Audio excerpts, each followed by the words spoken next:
Thrissur Varavoor government higher secondary സ്കൂളിൽ വിദ്യാർത്ഥിക്ക് നേരെ ചൂരൽ പ്രയോഗം നടത്തിയ അധ്യാപകനെതിരെ വകുപ്പുതല നടപടിക്ക് സാധ്യത. 9ാം ക്ലാസ് വിദ്യാർത്ഥിയെ ചൂരൽ കൊണ്ട് തുടർച്ചയായി തല്ലിയ സോഷ്യൽ സയൻസ് അധ്യാപകൻ മണികണ്ഠനെതിരെയാണ് വിദ്യാഭ്യാസ വകുപ്പ് നടപടിയെടുക്കുക. അധ്യാപകന്റെ വിശദീകരണം ലഭിച്ച ശേഷമായിരിക്കും കൂടുതൽ നടപടി സ്വീകരിക്കുക. ജില്ലാ ചൈൽഡ് പ്രൊട്ടക്ഷൻ ഓഫീസർ സ്കൂളിലെത്തി വിദ്യാർത്ഥിയുടെ മൊഴി രേഖപ്പെടുത്തി റിപ്പോർട്ട് സമർപ്പിച്ചിട്ടുണ്ട്. അധ്യാപകനെതിരെ കേസെടുത്ത ചെറുതുരുത്തി പോലീസും തുടർ നടപടികളിലേക്ക് കടക്കും. 2 ആഴ്ച മുൻപ് നടന്ന ക്രൂരതയുടെ ദൃശ്യങ്ങളാണ് കഴിഞ്ഞ ദിവസം പുറത്തുവന്നത്. മറച്ചുവെച്ച ഫോൺ ഉപയോഗിച്ച് വിദ്യാർത്ഥികൾ തന്നെയാണ് ദൃശ്യങ്ങൾ പകർത്തിയത്.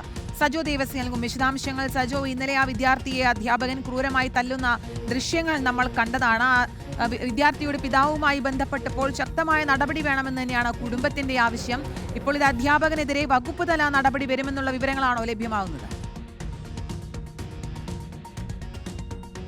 Keerthana, Roshni, good morning. അധ്യാപകനെതിരെയും വകുപ്പ് തല നടപടിയിലേക്ക് പോകേണ്ടി വരും. അതിന്റെ പ്രധാനപ്പെട്ട കാരണം ഇതിൽ തെളിവുകളുണ്ട് എന്നതാണ് ഒരു കാര്യമായി കാണേണ്ടത്. അതായത് മറ്റൊരു വിദ്യാർത്ഥി തന്നെ മൊബൈൽ ഫോണിൽ ക്ലാസ് മുറിയിൽ വെച്ച് തന്നെ ഈ ദൃശ്യങ്ങൾ ചിത്രീകരിച്ചിട്ടുണ്ട്. കാര്യമായി തന്നെ മർദ്ദിക്കുന്നുണ്ട് സോഷ്യൽ സയൻസ് അധ്യാപകനായ മണികണ്ഠൻ. അതിന് പിന്നാലെ സ്കൂൾ പ്രിൻസിപ്പൽ തന്നെ ഈ അധ്യാപകനോട് വിശദീകരണം ചോദിച്ചിട്ടുണ്ട്.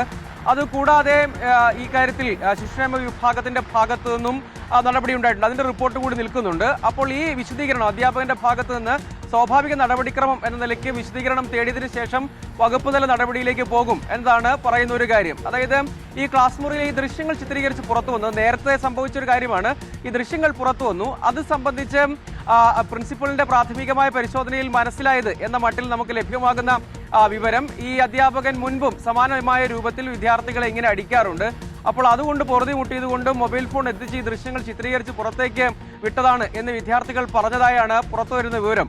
അങ്ങനെ വിദ്യാർത്ഥികളുടെ പരാതി നിൽക്കുന്നുണ്ട്. ഈ അടി കിട്ടിയ വിദ്യാർത്ഥിയുടെ രക്ഷിതാക്കളും സമാനമായ രീതിയിൽ പരാതി ഉന്നയിച്ചിട്ടുണ്ട്. സ്വാഭാവികമായും അതിന്മേൽ ഒരു അന്വേഷണം, അതായത് സോഷ്യൽ സയൻസ് അധ്യാപകനായി മണികണ്ഠനെതിരായ പരാതി സ്വാഭാവികമായി തന്നെ പരിശോധിക്കേണ്ടി വരും. വിദ്യാർത്ഥികളുടെ പരാതി, അതുകൂടാതെ ദൃശ്യങ്ങൾ, തെളിവ്, ഇവയുടെയൊക്കെ അടിസ്ഥാനത്തിൽ നടപടിയിലേക്ക് പോകേണ്ട സാഹചര്യം രൂപപ്പെട്ടിട്ടുണ്ട് എന്നാണ് മനസ്സിലാക്കുന്ന കാര്യം. അപ്പോൾ സ്കൂൾ അധികൃതർ വിശദീകരിക്കുന്നത് ഇക്കാര്യത്തിൽ പ്രാഥമികമായി വിശദീകരണം ചോദിച്ച് നോട്ടീസ് നൽകിയിട്ടുണ്ട്.